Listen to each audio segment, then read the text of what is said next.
오늘은 5월 9일 열왕기상 15장 1절부터 8절입니다. 느밧의 아들 여로보암 왕 18째 해에 아비암이 유다 왕이 되고 예루살렘에서 3년 동안 다스리니라. 그의 어머니의 이름은 마아가요 아비살롬의 딸이더라. 이제 솔로몬의 아들 르호보암이 세상을 떠나게 됩니다. 그리고 르호보암의 아들이었던 아비암이 그 왕위를 이어받게 되는 것이죠. 그런데 이 아비암은요, 그 르호보암의 아들인데 왕위를 3년뿐이 이어받지 못합니다. 3년 정도 왕으로서 역할을 하게 되는데 아비암이 한 일은 거의 없어요. 성경에 나와 있지 않고 기록되어 있지도 않습니다. 3년 동안 한 일이 없는 것이죠. 그리고 이 아비암의 이야기를 하면서 오히려 다윗에 대한 이야기를 이 열왕기상에는 많이 기록되어 있는 것을 보게 돼요. 그만큼 아비암은 왕으로서 선택되었지만 왕위를 이어받았지만 한 일이 없고 유약한 왕이었다. 이 얘기를 지금 하고 있는 거예요.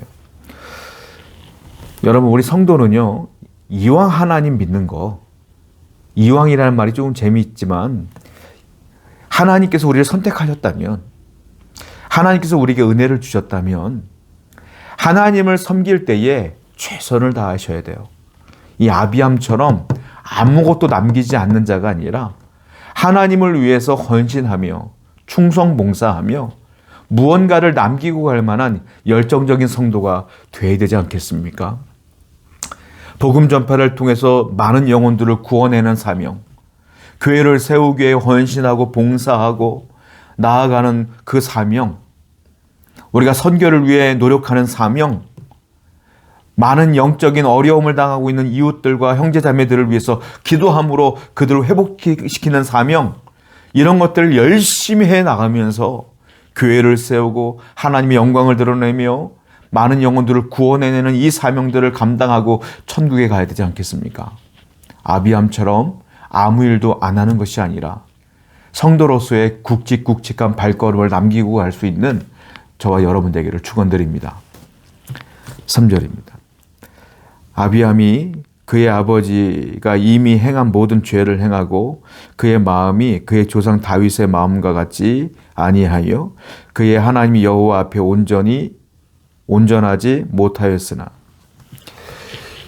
여기 보면 아비암이요, 그 3년 동안 재위 기간 동안에 아버지 르호보암이 했던 죄를 그대로 답습했어요. 아비암에게는 훌륭하신 분들이 많아요. 그 조상 가운데 대표적인 분이 다윗이죠. 그리고 솔로몬도 초창기에는 하나님께 은혜를 많이 받은 사람 아니었습니까? 근데 하필이면 하나님께 그렇게 많은 죄를 지었던 르호보암 아버지를 그대로 답습을 합니다. 그리고 죄를 그대로 짓고 살아요. 여러분, 우리는 이 세상을 살다 보면 누군가로부터 영향을 받습니다. 영향을 안 받고 살 수 없어요. 학교 다닐 때부터, 초등학교 때부터요, 친한 친구들에게 영향을 받아요. 친한 친구의 말투도 따라가고요. 친한 친구랑 다니다 보면 그들이 좋아하는 것도 같이 좋아하게 되고, 그러다 보면 중학생이 되고 고등학생이 되면서 여전히 똑같이 내 주위에 있는 사람으로부터 영향을 받습니다. 그래서 옛날에 그런 말이 있잖아요. 친구를 잘 만나라, 이런 말이 있었잖아요. 나쁜 친구를 만나면 나쁜 길로 빠진다, 이런 얘기들이 있었지 않습니까? 여러분, 사람은 누군가로부터, 어떤 상황으로부터 영향을 받게 되어 있어요. 성도는 악한 영향을 받는 존재가 아니라 선한 영향을 받으셔야 돼요. 선한 영향을 받으려면 선한 곳으로 가셔야 돼. 거기가 어딜까요? 교회입니다. 하나님의 성전에 나와서 늘 말씀을 듣고 묵상하며 선한 영향을 받으셔야 돼요. 그리고 선한 영향을 받아 여러분들이 세상에 나갔을 때에 선한 영향을 끼치는 사람이 되셔야 돼요.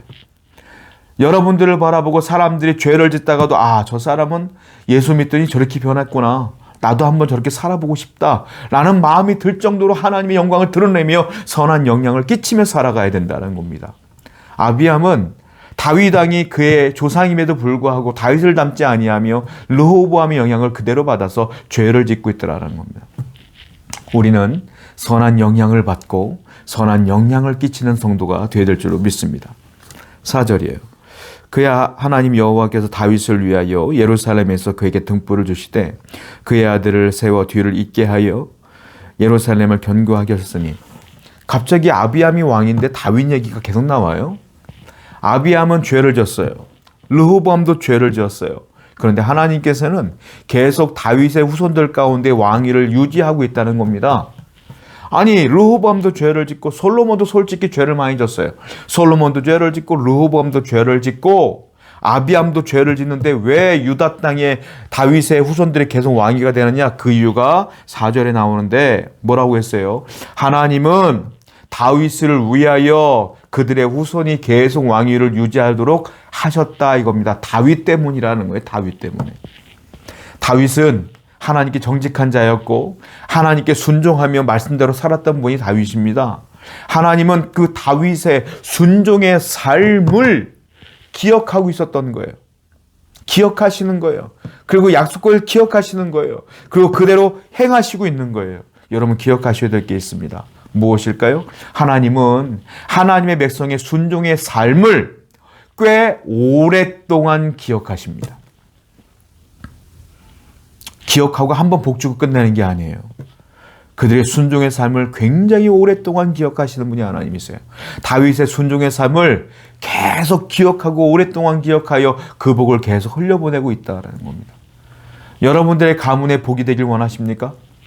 여러분들의 자녀에게 축복이 되길 원하십니까? 그러면 여러분들이 순종의 삶을 다윗처럼 살아내셔야 돼요. 하나님은 여러분들의 정직한 삶, 순종의 삶을 보시고 오랫동안 기억하셔서 여러분들의 자녀에게, 후손에게 그 복을 물려주시기 때문에 그렇습니다. 우리의 가문의 문제는 내 신앙의 문제예요. 내가 지금 어떻게 사느냐에 따라 내 후손들의 인생이 결정됩니다.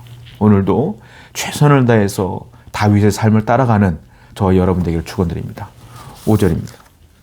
이는 다윗이 햇사람 우리아의 일 외에는 평생에 여호와 보시기에 정직하게 행하고 자기에게 명령하신 모든 일을 어기지 아니하였습니다. 하나님께서 그렇게 다윗을 기억했던 이유가 나오는데 5절에 보면 다윗은 평생의 삶 속에 우리아의 아들 밧세바, 그 밧세바를 취한 것 외에는 하나님 앞에 늘 정직했다라는 겁니다. 인생 가운데 큰 죄를 지었어요. 그런데 그는 그 죄를 하나님 앞에 내가 죄를 지어서 어떡하지 하고 절망하고 좌절로 끝나는 것이 아니라 그 죄를 지었던 그 다윗은 하나님 앞에 나가서 용서해 주실 때까지 기도하며 금식하며 외쳤다라는 겁니다. 그리고 하나님께서 결국은 다윗의 기도를 들으시고 그 죄를 용서해 주셨어요. 하나님은 용서하신 뒤에 기억도 안 하셔. 그리고 다윗이 정직하게 행했던 것만 기억하시는 거예요. 그래서 그 다윗의 삶을 오랫동안 기억하셨다라는 겁니다. 여러분 성도는요, 누가 성도냐면 죄를 쉽게 용납하지 않는 게 성도예요. 죄를 쉽게 용납해서는 안 돼요. 그리고요, 그렇게 삶에도 불구하고 인간인 줄 알아 죄를 져요. 죄를 지면 다윗처럼 절망감에 빠지는 것이 아니라 죄를 가지고 하나님 앞에 용맹스럽게 담대하게 나가서 내가 죄인입니다 라고 솔직하게 회개하여 용서받는 게 성도예요. 성도는 죄를 용납하지 않습니다. 죄를 지었으면 회개하는 게 성도입니다. 오늘도 하나님 은혜 가운데 그렇게 죄를 멀리하고 싫어하고 회개하는 삶을 살아가는 여러분 되기를 축원드립니다. 기도하겠습니다. 하나님 아버지, 다윗 때문에 아비암의 그 왕권이 유지됩니다. 하나님은 그 다윗의 순종의 삶을 오랫동안 기억하신 것처럼 우리 또한 다윗처럼 순종의 삶을 살아 하나님께 기억되는 귀한 성도 되게 해 주시옵소서. 예수님의 이름으로 기도드렸습니다. 아멘.